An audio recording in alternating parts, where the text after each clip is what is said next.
Díobh agus bhar géad fáilte isteach ag What the Fhoclóra podchraoladh a thug an ardán donna saineolaithe is síhíní is suntasaí dá bhfuil mhaith. Is mis Ciara Ní É.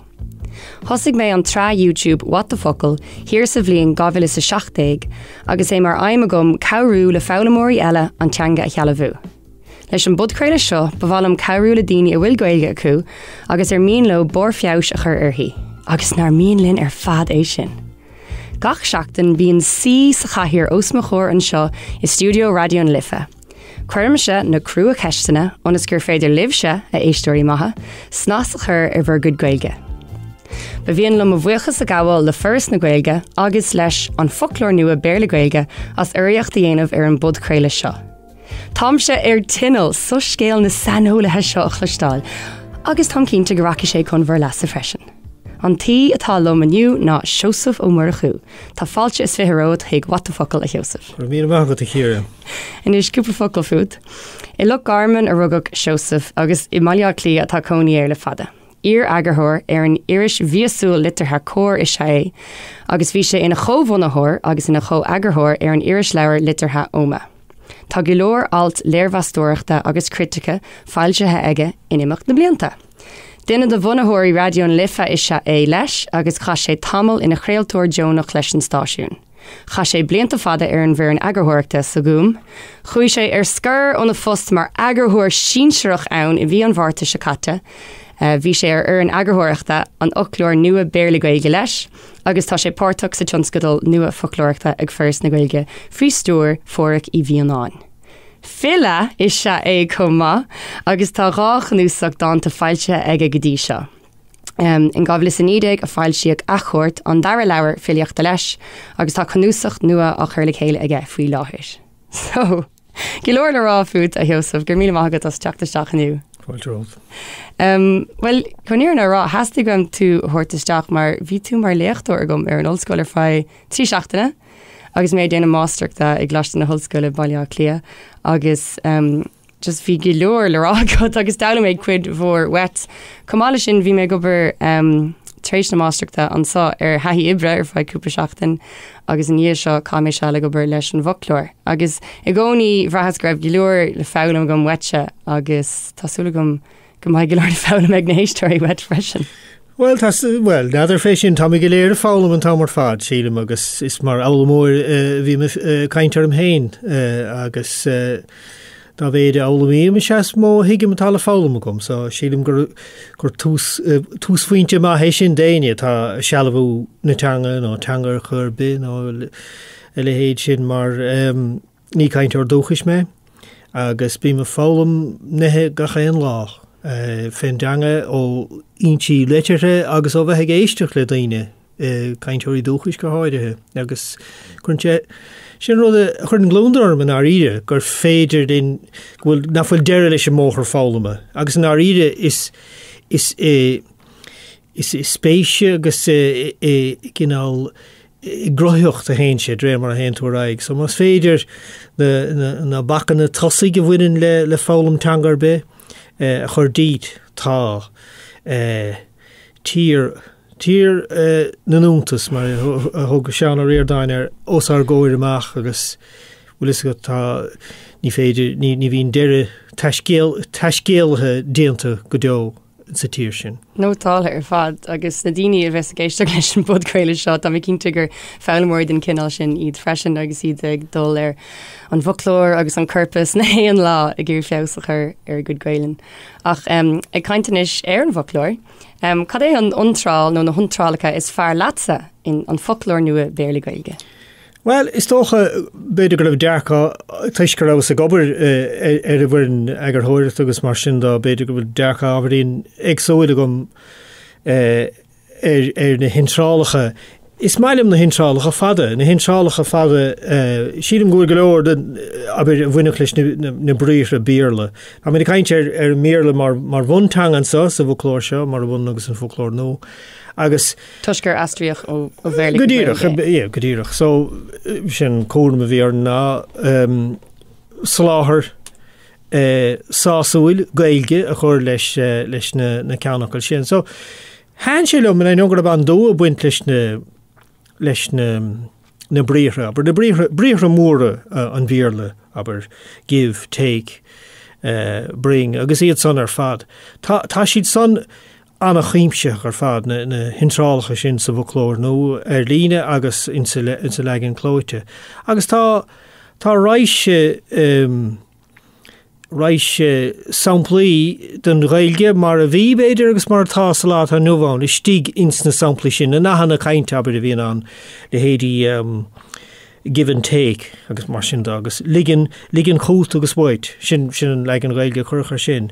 Can eile she'll give anyone as good as she gets. Tuair sí slat a dós féin déon duine. No, ní liga sí a cnáb le madra be. So, tá go leor da den severus mas ar hór an tebris a bhí míid is stig an sin. Mar sin an teoir a tugach mar chéad céim in sa Fhoclóra sin.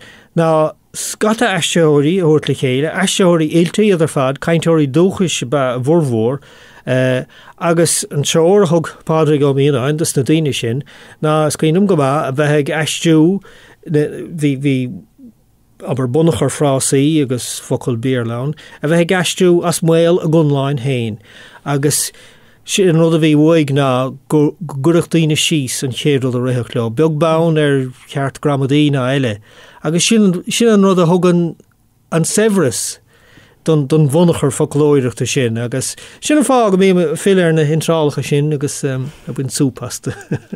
Rus ar fad. Tá sé spéisiúil dáthróg sé go mór na freigraí a thuirthaidís do méidí sé dul I gcead an Fhoclóra. Well sin é, agus mar dearm aber an teanga beidir bheith stíige bheith rudaí beidir a bhí níos tradiisiúnta sa chaint, agus rudí ha teachtasteach sa chaint sa lát an nuháin. Mar hampla, my legs gave out. Thug mo chos a bhtha.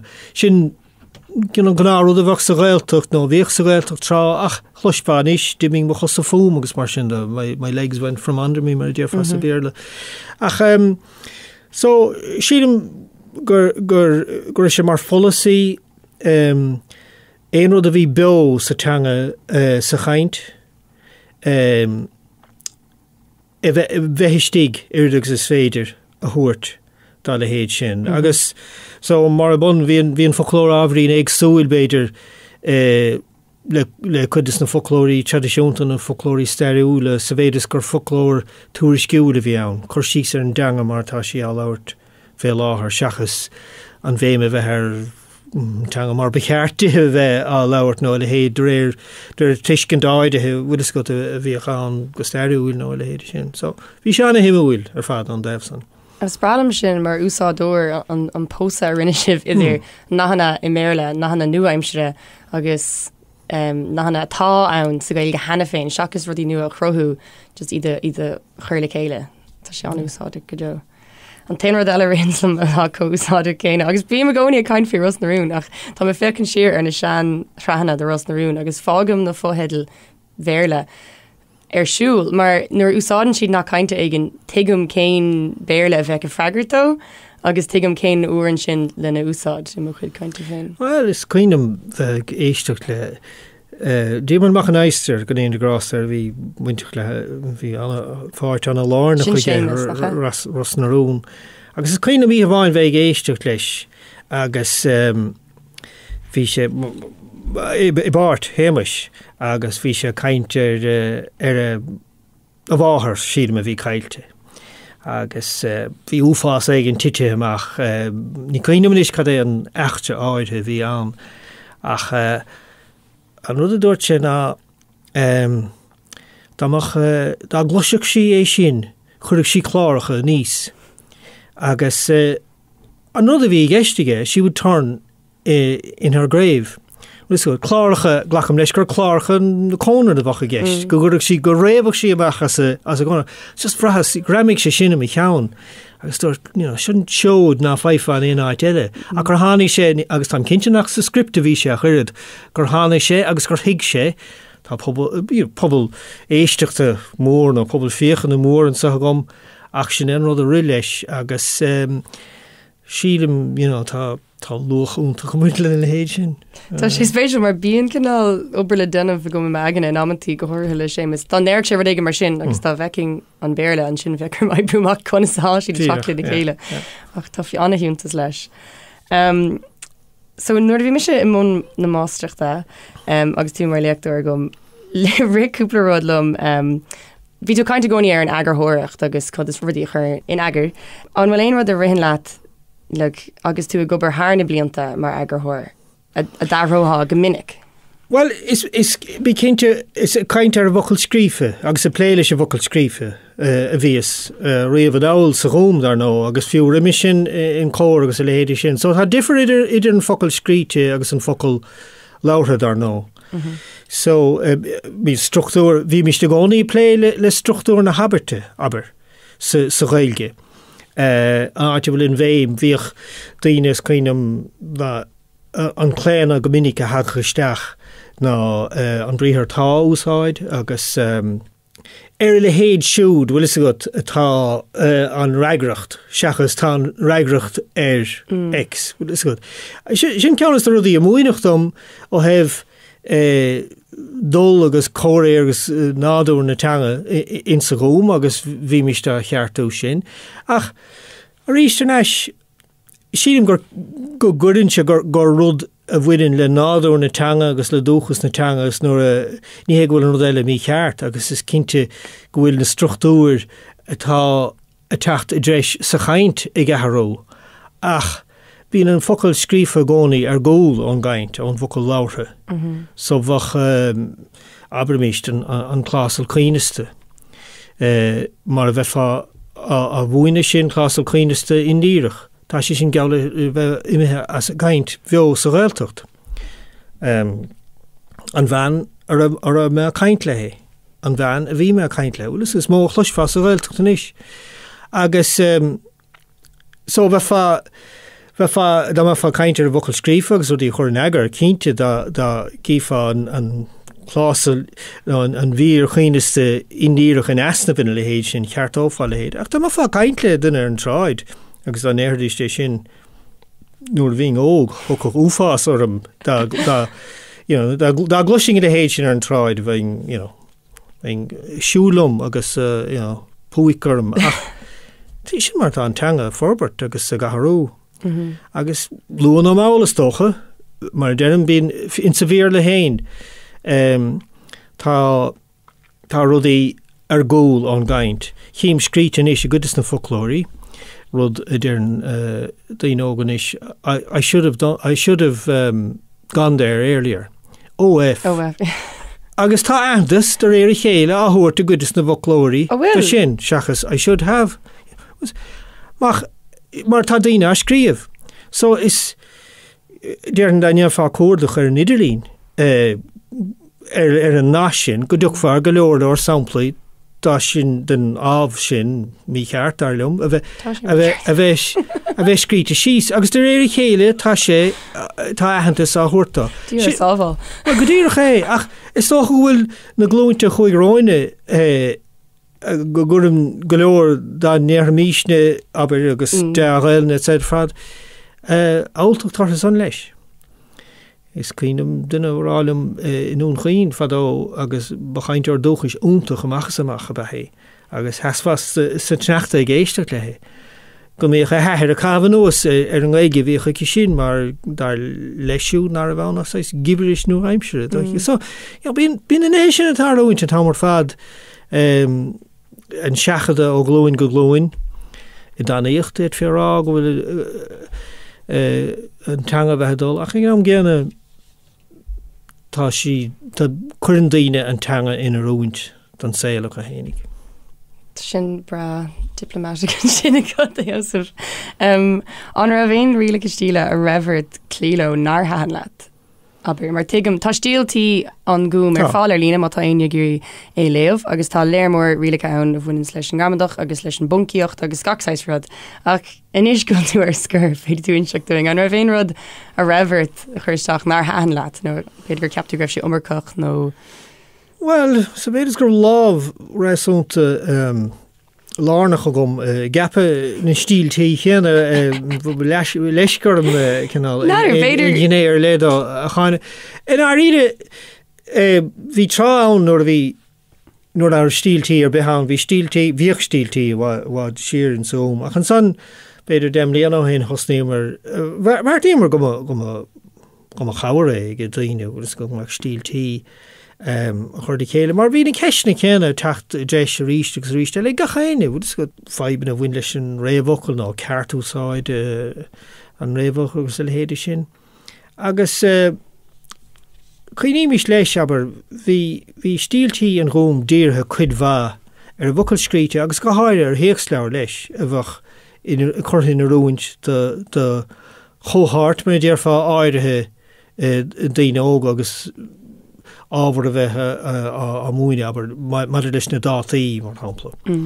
Na dahadaí agus an tí lit trófií le héad sin. Ceann a leasaíochan sin aber sin is scríomh in éideag trocha trí agus bhartaí mar é sin a gaharú díorchar san na réalteachta go in néideag trocha trí. Ach, níl an sanach ag pointe stíle, ní bhfuinn se sin an áíre le caint na le sealabhú na tanga, agus níiad fiorrá bhfuil ceannachá ceart ná mí ceart. Ach ní dheartha in, deartha agus scríomhtha in. Godíoch, sinné go. Well, sin mar tá agus siad an gúile le héad céanna tuchaisteach sa Fhoclóra Nua leis. Agus pointí stílíd sin ag drama tá réasúnta oilte ar a danga agus go bhíon ceistena có fé mar go bhfuil siad a feimú ar leibhéil réasúnta ard.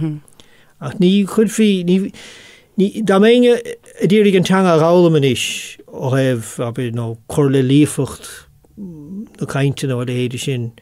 Ná ide ní cheart a bheith. Ó se, nó le héidir sin. Ní raibh mé ag lurg bí adáin an son, mar agus tú play le cuasaí Eagarthóirta ar an leibhéil sin le blianta fada le caithí gur bhí a tháinig níos nó beidir nar háanlaat nó gur. Well, bhí rudí i gceist aber hí na réalacha bhain leis an gcinneadach trád a raibh go dtí gur thaíochéad agus tá ag an saol mór cogan na gaidáin agus le héidir sin.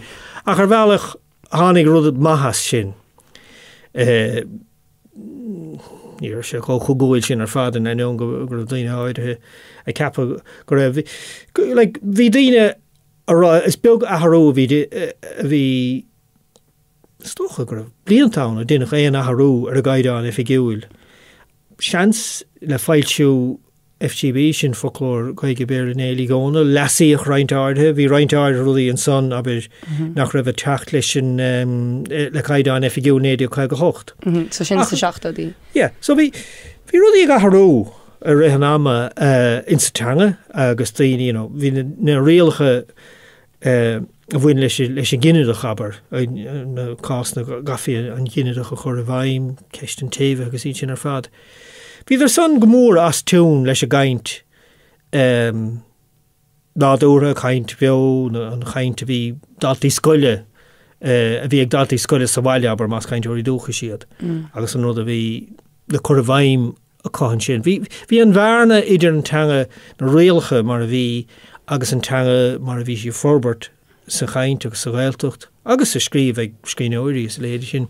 Bhí sin na méadú a hanama. An é go raibh an tanga tréis athrú ó denach na rialacha? Well, bhí an tá gcinneadach úsáid an gcinneadí gimithe le go mór in sa chaint. Rá daoine sé sin ar bhealach nach le leas na Gaeilge bhí sé sin, go gafaí réalcha áirithe gur a bhí a bhd ón danga nádúrtha bhí á labhairte go daoine ná óidir teach le chéile. So mar dearm a gcónaí bíon focail scríte gcónaí ar ggólas go háirithe i ggóthechs caidáin úil a ggóthechs aber reachtaíochta nó eile nó cápéisí if i gciúlas gá agus bíon tangar bé bíon sé bhd níos formáilta a bhd níos sucr ar bhealach ná mar a bhíon an tanga réimena eile. But mar sin héin i gás mintanga nó tanga minlaigh nó péad thufa hanga naffuilach atá fé bhrú agus naffuilach leabhar líon teorn a daine is brú breise sin. Tá mór hangacha tá á leabhart ag na mílte in ann a héad sin úmper agus tá slite náúr a choile éileáil in héad. So ar bhela chuach tús le cheadú iad a féin a réalcha athrú agus an san chuideach an chéad chuiste chaidáin a bun sínam 2010 agus bhí athrú réalta seán agus duine chahréú níos san agus bhí cúpla chaidáin agsúla ann ach sílam gur ben rud is fear a tháinig gas agus tháinig caiidán nó amach 2010 ag ran ó an eisteáin agus hagrandá sílam an bhíon dar giún. Ach sílam gur tugad ahantas gur dochan cín mór atá an sin gur svéidir gur tugad Céir dathraigh siad nílas gom. Well deir iad na réalcha abid a bhain leis an ghinidech leis an animach an áit an ghinidíg. Mar hapla. Má tá chlásal cáilethe an. Bhfuil is an go bhaice méis. Is bhrála man chuig gur tú caiintear sin eolalas go muidir fádan ar saineolaithe ar. Well, an nud fé ná aber bhí teóráire ag imirt chluthe má aber. Bhí sé sin ahra, bhí sin ahananta an múna sin seachas an ghinidech dre mar bhíchan. Bhí sé sin ahananta sa teanna chaidáin. So cuireadh leis sin aber in sa chaidáin nó aber chun adíoch animacha bhí a cháilú nó ag adíoch tréis réabhacail cóhitte i ggóir chluithe má aber mís nó le héidir sin. nó le haig Tamil Vig.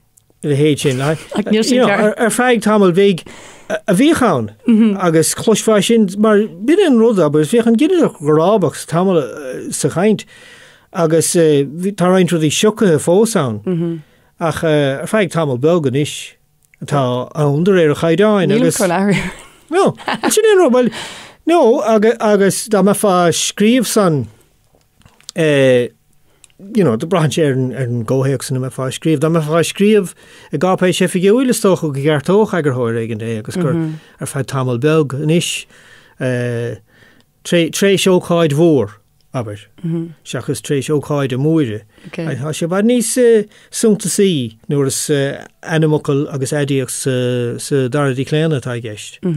Bhfuil an rud chun mai déing tréis ócáid a muide mar hampla. Táim cinnte ná agus scríanam bheith caint le tholamh le gaige fé seo tamil agus bhí sé sin den túirim ná dúracha le héad le 200 bliain nó 300 bliain má dúracha le héad riamh. So antas a thuirta rudaí tá mithe as a gaint in á ríide le fada. A bíon réalacha casta. Tá sé anáiriste bheith caint a réalcha athrú. Ach an san nuair a híonn tú síos chun réalcha nua chur in an áit. Fiú réalcha tá ní scaoilte. Chun na ceis bhfuil cad fé seo agus is trangláil cearta. Agus bhfuil daine fanna chlánar. Seo go ddíreach an chaint anaracú le hasí So bhí ceist eile go man sa na botún teangan is mó a chur an sir tú ach ní dóm go gur an éonrad sir tú. Ní chuireann béidir go gcuireach trád an tail. Agus bhí tamtááid he buintlam nóir bhím agus mindig a hálíonn sin nóir bhín daoine fálam na teanga. Fálam íon siad réalacha agus bhín siad cinál tócha sin agus choleite sin ar an rud ceart a bheith có. Go éiríonn siad sais tamtáach. So aní man isgur sais ní ddíortha mé eistear ach gur bhfuil is go bhfuil an teanga athrú agus bhfuil daoine dá bhéad éis an daoine leis an teanga dá bhéad a léonn siad sin tí is fearr le teachtasteach ar náúir na teanga agus ní leabhar ghramadaí ná tá dhéistú amach na an ghúil siad ina chuidú agus bhí ré chósa ghramadaí is cuiinem bhí sé mar bhíbla gom nuair bhí sa fálam na teanga agus mé óg mar gur bhín legan amach in sa leabhar sin le brion mac le Fádraig níos bhfuil sé glóní smó ach bhí an legan amach an laiciúil agus rangú na ranna cainte agus léhéad sin leiciúil agus siléir. Ach sin ghramadaach na Gaeilge. Caintear dúchas béarla mé. Ní raibh ólas ceart riamh agam a ghramadaach an bhéarla. So, but is agat tá sé sinnig éis nar bhíonn tú a fálam teanga tá leabhar ghramadaí anna áisiúil mar chun na struchtúr na bun struchtúr a thuairteite.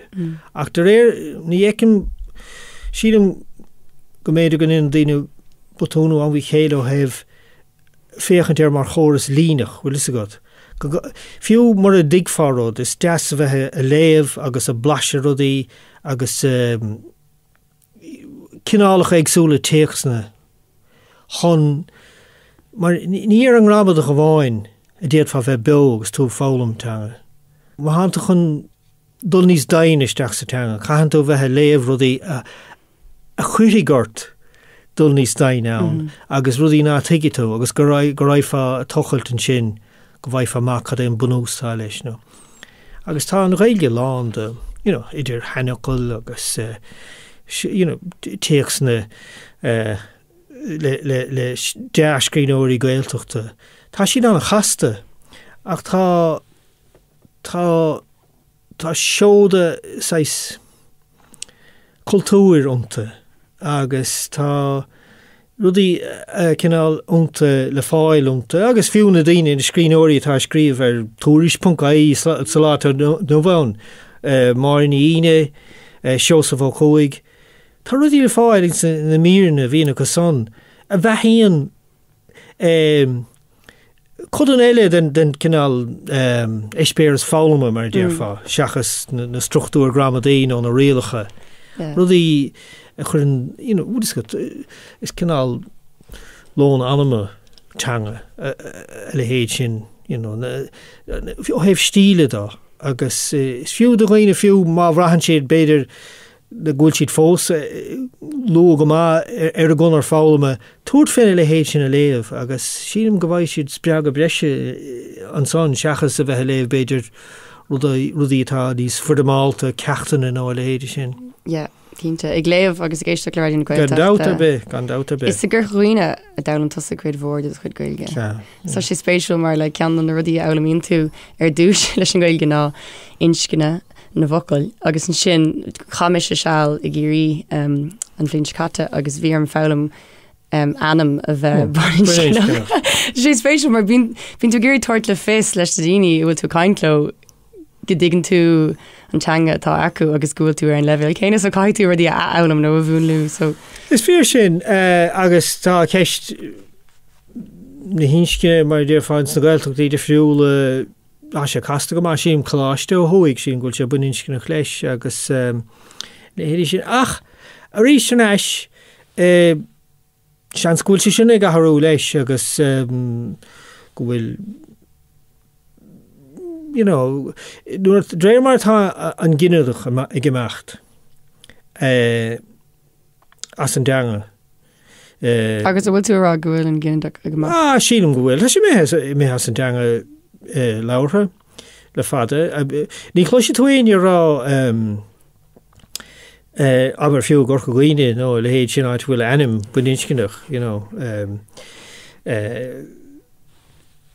ní chlóise tú aine a cáilú animachil bunincinach le gcineadach le adíocht gom le scéal.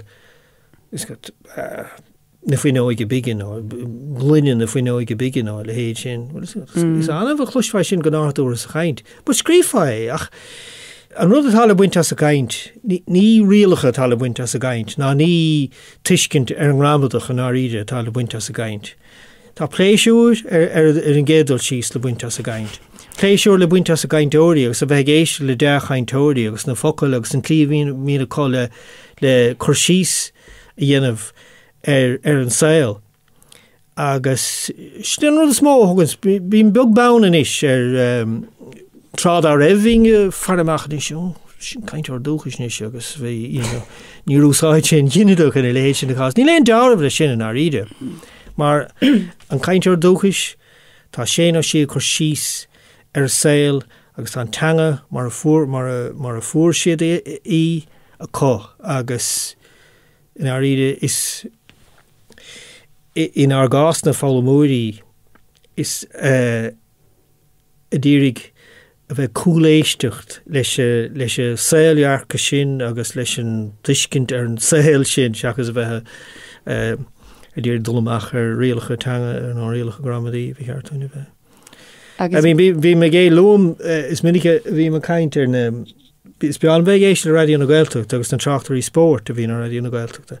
Tá si rás, tá severas úntach Gaeilge agus son agus just bí is beag cluthe aber na mí me géisi le na bí bach rud éigen fálam chun náhéigen brecha síos agam agus chur síos beo a dhéanamhá ar rud a há tarlúint os a ggóir amach. But sin bach rudí eile a cabéidir a cheapachtaíine gur béarlachas a bhacha gceist. Ach ní chun sin isteach na amach. Tá cead cín acu mar tá bhád níos mó acu tá severas agus dúchas acu nachhfuil gom.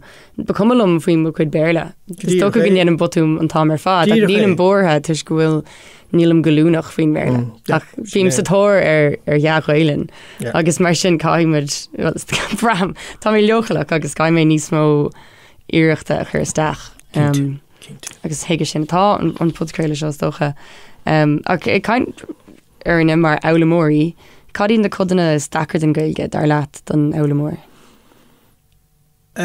Sílim tuis go bhfuil an irid sin a úmpar ag an teanga sa tír seo. An irid sin bagáiste, mas mai leat, ó heh sicólaíocht na teanga, ó heh dearcha an stáit i linn na teanga, ó heh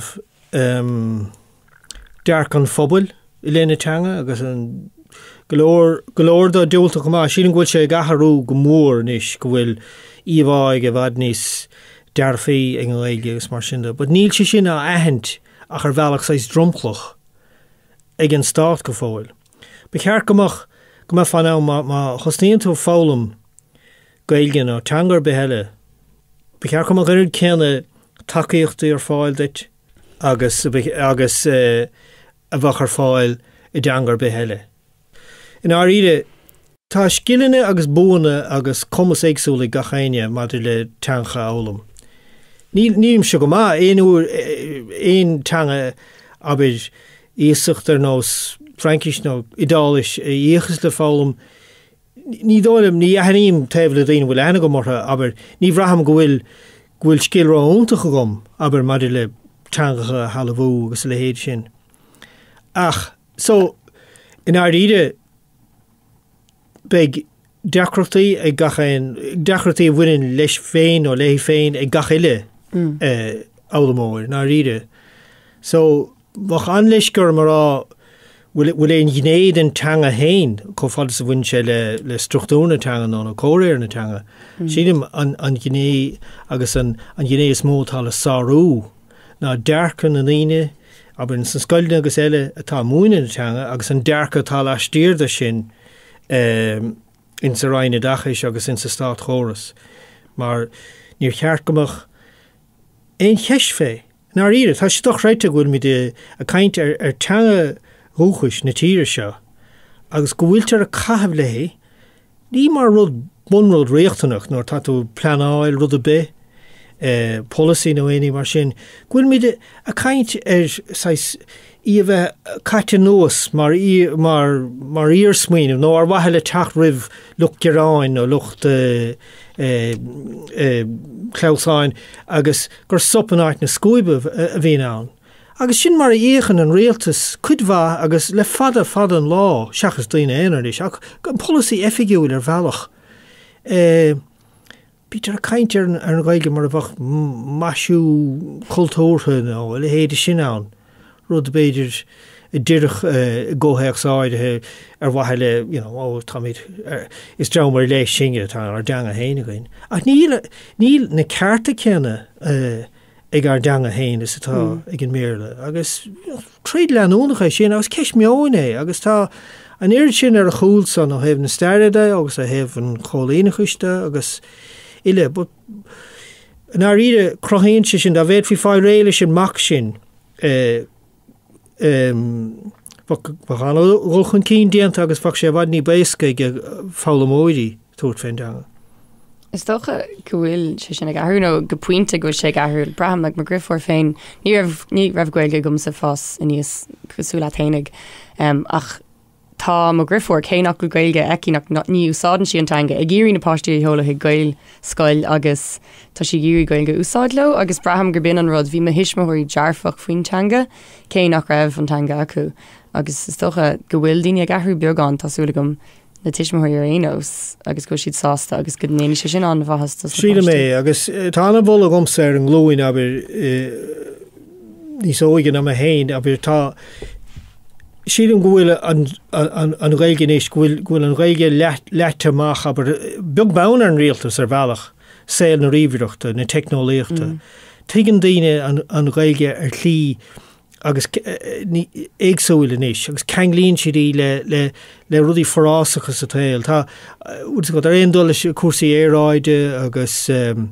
cuasaí síorse an duine agus síorse intine agus eile tá an Gaeilge stigann sin ní mar bhac anna mar beidir gur bin an rud a chaití leis an Gaeilge trá gur bhain siad a glúin áir agus le dearc áir agus go gafa mion áirde a bheith got le bheith fíor Gaelach. Tá sé sin ar fad pléascanis agus sílim gur rud úntaach é sin agus dréir chéile go raibh sé sin a bhaimar stát go méid ortha aantas a thuirta sin má siad an áríide a ríis fe chuirsaí éráide agus éile cai siad a bheith an áríide fe chuirsaí cultúras cad is cultúr ann agus cuirsaí teanga go háide.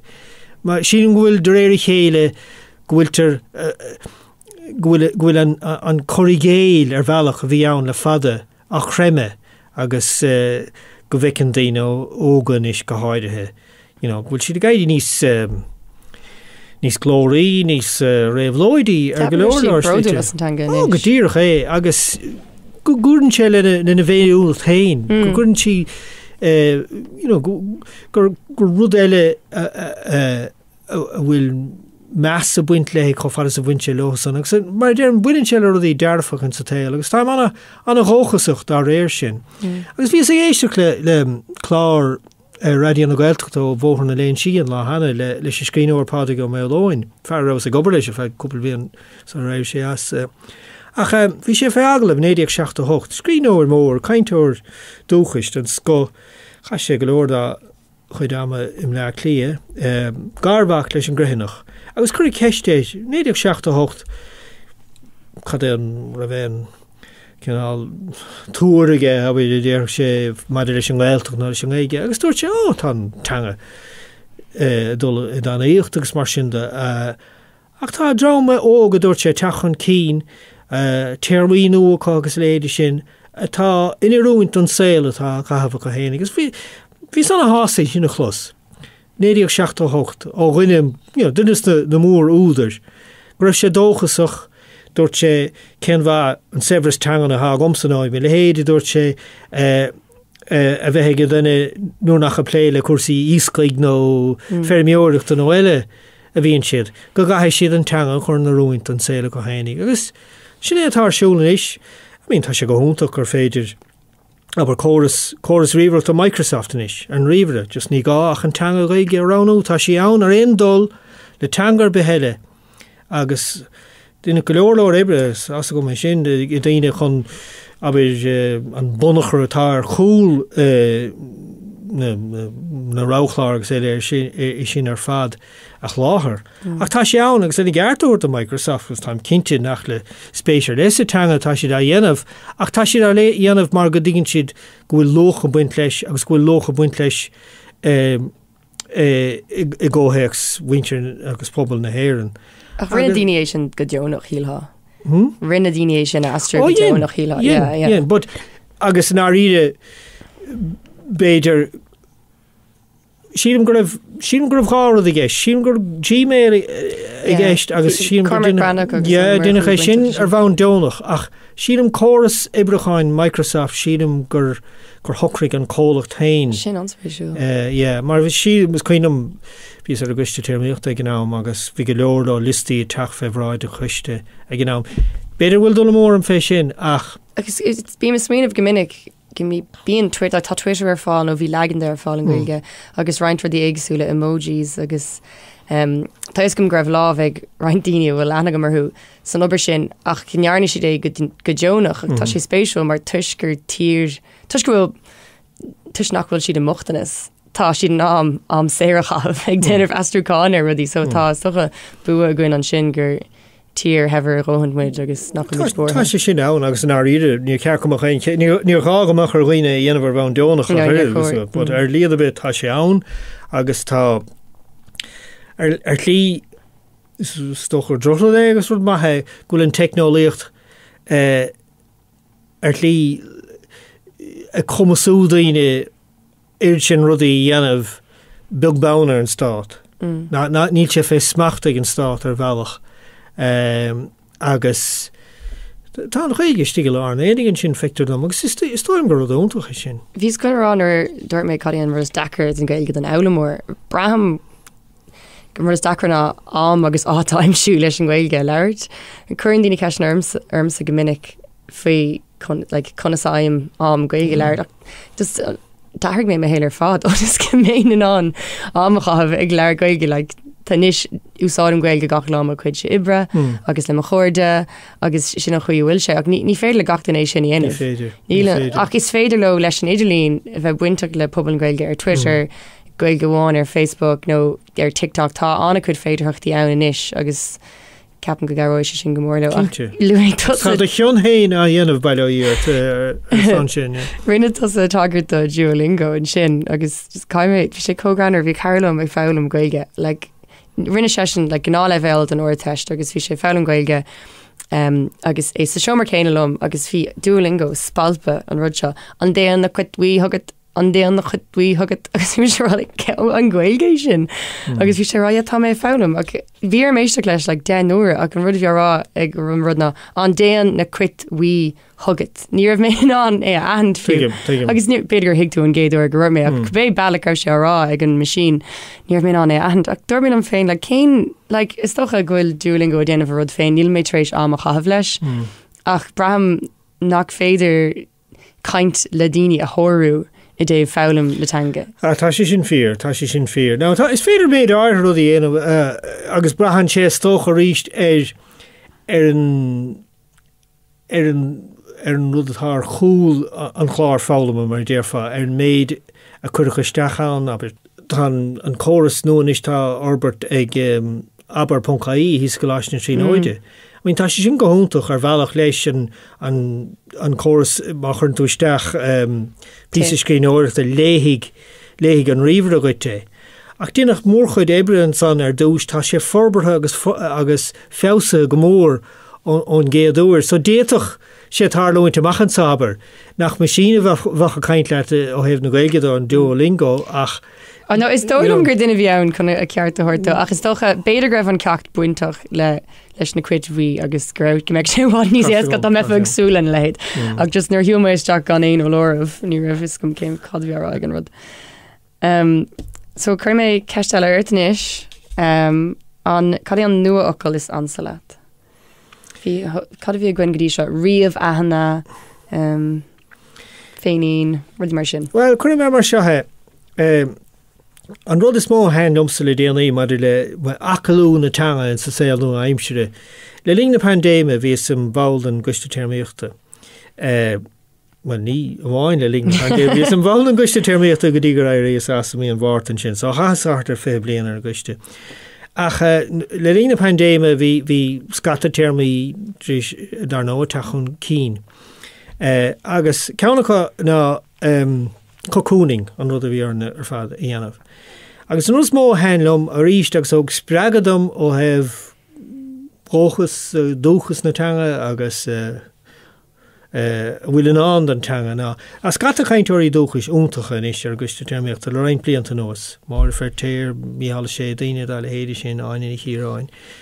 Agus daine bhfuil tuiscinnta bheith gobar leis an Gaeilge ar bhain gar miúil agus gur chaintúirí maithe dúchas siad chumá. A pescare, bhí tháinig an focail liste na bhocail san febhráid an chuiste an am a scaoinm. Agus cocooning. Agus bhí focail tagtha chun cín go nádúrtha geall leis thairíthe ins na canúintí agsúla an cocooning. Sílim gur cocúnú mar chéad bhola bhí feabhráid an chuiste. Ach bhí sílim chlóthú treis techt chun cín ó dheas. Bhí neadú sílim hir agus neidir cad eile bhí an bhí cochlú sílim ó thuig. Ach bhí sé sin ar fad treis teach chun cín. Bhí na téirmí sin ar fad tag chun cín go nádóithre cainteoirí dúchas in sa Ghaeltacht an bheiniméin seo a bhí buintló lena saoil go práineach agus go léthúil. Agus thucraigh an cuiste ghlacha le ar fad.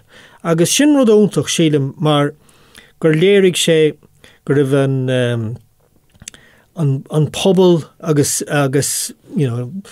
is minic éit lucht chuistí a go háide a go raibh sa chása agus tá sé mar seo le darna an blianta nóas san is. Bhfuil an áard a tuairt ag an cuiste bhfuil na nithe tá beo sa chain. Go háide gas focail mar sin bhfuin le saoil le thuil daoine seachas na teirmaí Beholíocht nó céimicáin nó le héidir sin. So sílim go rudúntaach é sin agus tá anna hócail leis na teirmaí sin ar fad chlórú agus neadú agus cochlú agus ar nó tá cocúnú ann leis don beidir gomach áit an áide gomach cocúnú mar ras le dúar cocúning a testáid leis. So léiríonn sé sin gohfuil ar bhealach gohfuil an teanga agus bhfuil an chorchuige maidir le rudaí a dhéangan ús atanga treis oscailteach agus sa bhd níos beidir níos déan lethí ná mar a bhíoch beidir. Tá sé an táhairteach éisteach le daoine a bhíonn sa caint. Gach lá sa teangan agus a smuoinmh go nádúirthe sa teanga freisin. Ach tá sé spéisiúil mar le teirmí a cruthú mar is cuilam nar a thar le Brexit bhí daoine rána bratamach agus sasamach agus néonsáis rud ach ar fud na hórpa is Brexit dúir gach teanga eile. So in ammantí brahan sé go muid dul thar fór agus in ammantí bhíos ansásta le chlóthú agus bhís just bhra cocúnú an íosachtach ar fad. Nu a ceap fé sin go lína an óngur bratamachtas tóid man rud éfigiúil ar déirí ar hálach. Na daoine gur raibh sasamach acu sílim gur bhíad a bhí ceart ar déirí ar hál mar sétá an. Sin rud echas mud. Agus am léon nuachil ar le úsáidan tú féin. Well, Peter bhfuil cumtha go féinnig.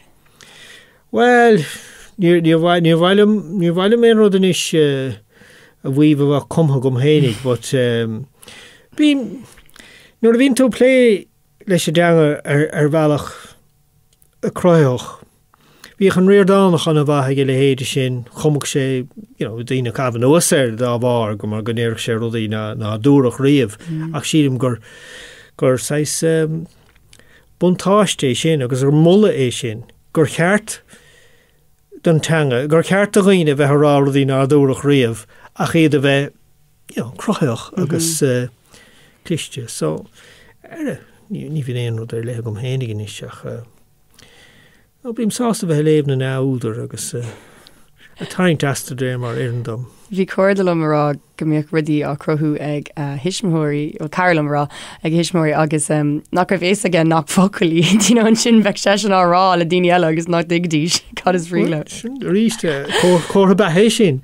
Dearann mis na cóirde níl sé seo cliste ná aonar ag nuair táid anna thir seach nó tínas póirte ar an déirmid tá mé bás. Tugann sé le fés go tú marmh ach freisin go tú rómharmh le Gaeilge bhaúsáid. Well, féchar sin is tá sé sin simúil an hain mar tá is cuiinem nuair chéad chola náthí sa Ghaeltacht agus bhí sé ag peig dar nó éis nú le ceanna aige is na tafada sin atá líne peige caint scéal aige na tán agus an leach treis bástáilt péisce le agus an sé rud a déir sin agus bhí sé fachta bás.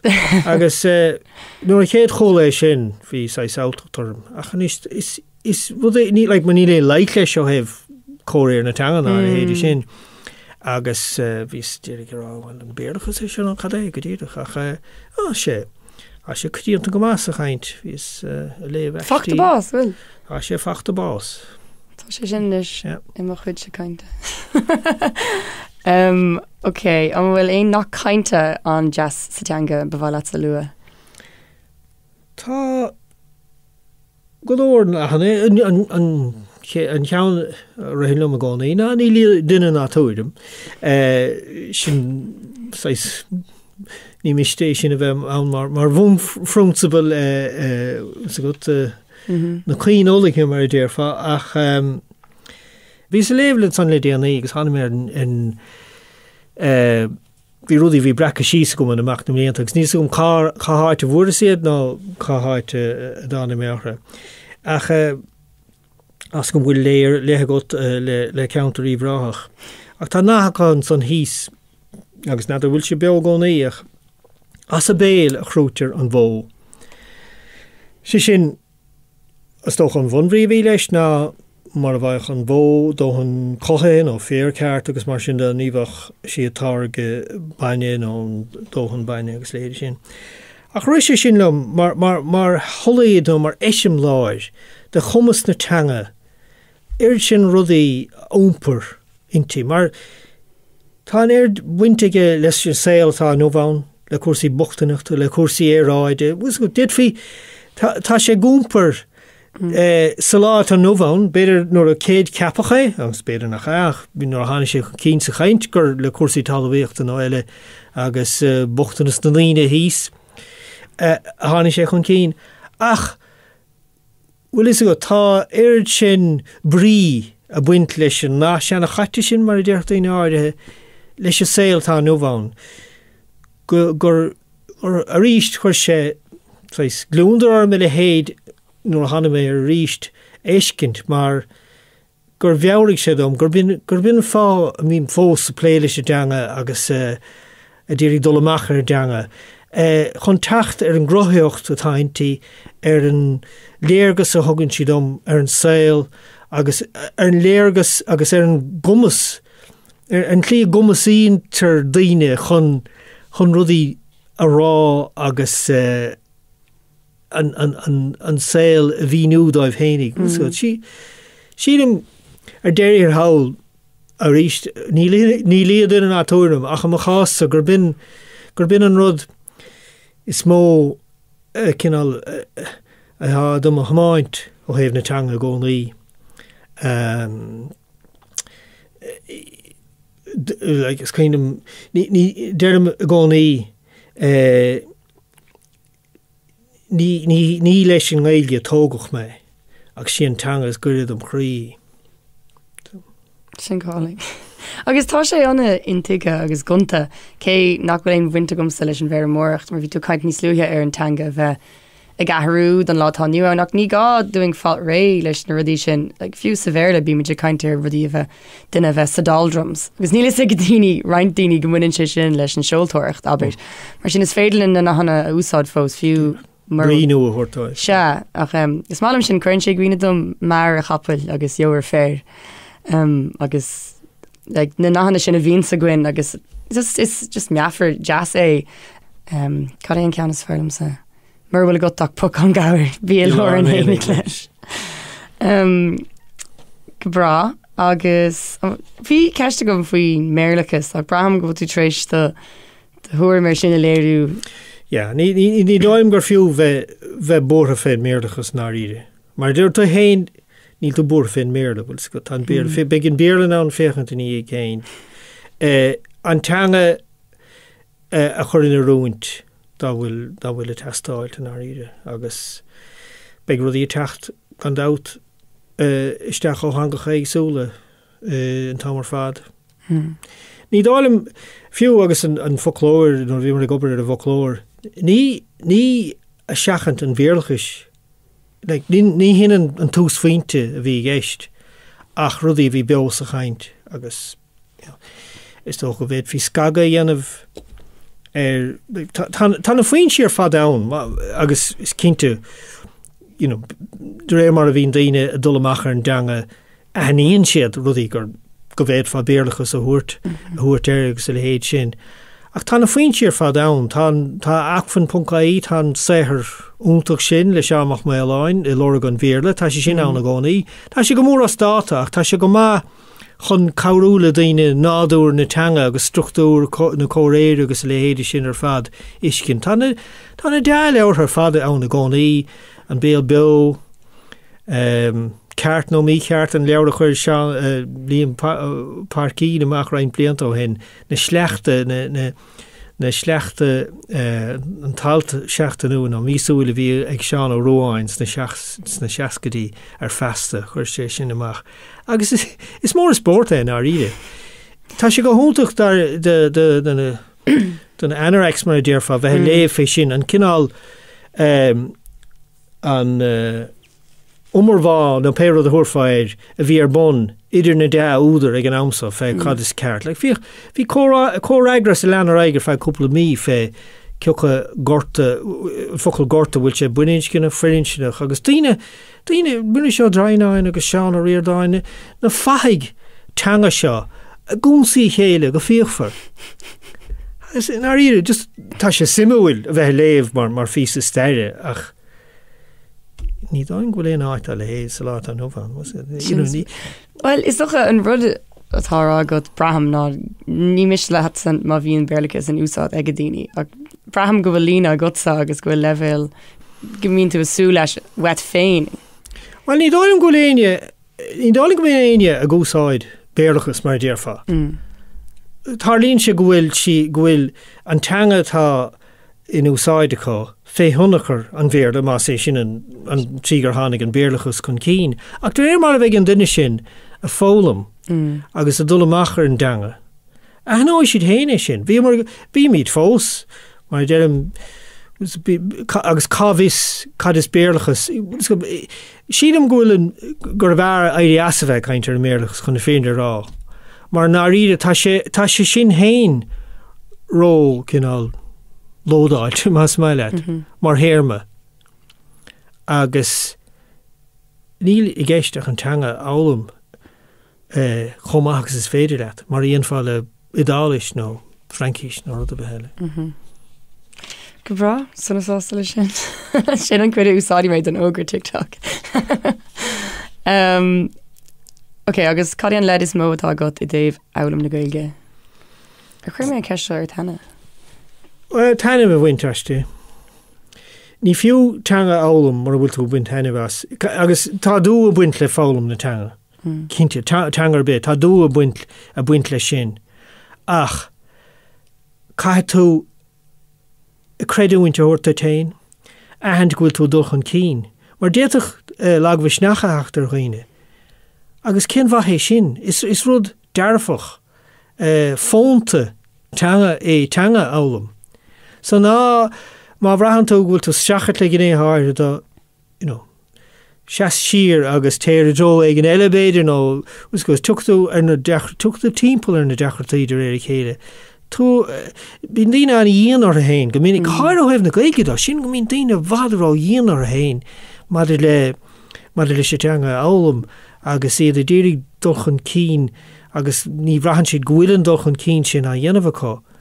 Ach an ide daníon fi é sin a hós ar bhana bíocht túil is minic a bhallart beidir de chuid me bheith a gceis. Tuair ahantas den dulchan cín atá dhéanamh agat an tá mar fad. Agus is umí úr a thugus sa fé hang eile álam an Frankis. Just an céimiid úr tam teéis túirt féin Frankis. Agus mar a déirm ní go má ní bhraham ghuiil an bú atá ag daine eile aber chun teancha heilbhú a gom ní bhraham ghuiil an bú sin a gom. Ach, bín tú méid áir leat a gcónaí. Bín níos fiú mar a gafaach tá chun tuairfa seo ríis feit tí seachtainna. Well, beg méid áidethe go a bhreis ar méid a bhí go riimi sin. Tá ceirtear fada go bíon daoine an díon ar thu féin agus cé gohfuil an podchraoladh seo díirithe ar cheadú de chuid Gailen agus is hiige sin atá sé agus is bím se smíanamh ver sin anna chuid den am braham gohfuil sin fear ní bhíon daoine doláile sa rá dag Seosamh sébhú ar lór ag bíon si de smíanamh ar thu féin bím se smíanamh dag mis a sébhú ar lór agus sin an rud so bím idir fad díon aring féin seachas ar chéile is dócha so is fiú smíanamh ver sin. Ein rud eile bhhaile sa rá? Well, is even bethe an fálam an álamóra. An fear sin. So tá muid go léir fálam agus fálam as a chéile, agus tá mé fearmhuiocht as tactaisteach aniu a Seosamh. Mí máil chéile, treisi leat. Bíonna gcuibh what the focail lumsa Ciara Ní É. Má tá ceist bith faoin Gaeilge ag dó na ggéirbh agat, féidir tú teagháil a dhéanamh lumsa na meánthó síalta ag mise Ciara, agus déanaine mé cínta é a chur rinne dus na síhíní sehre. Buchas mór ríis le first na Gaeilge agus leis an Fhoclóra Nua Béarla-Gaeilge as an uiriocht. Míle buchas leis an Eagarthóir Sinsearach as an track right from the start atá mar cheol ahantais an chlór, buchas ó chrí le mhaith sa chathír an taxan seo, leis an inaltóir fuama an seo i Studio Radio an Lifa Fergal Sax agus buchas mór libse a históí. Ná déananig í darmid is fearr Gaeilge chlichte na Gaeilge bhriste.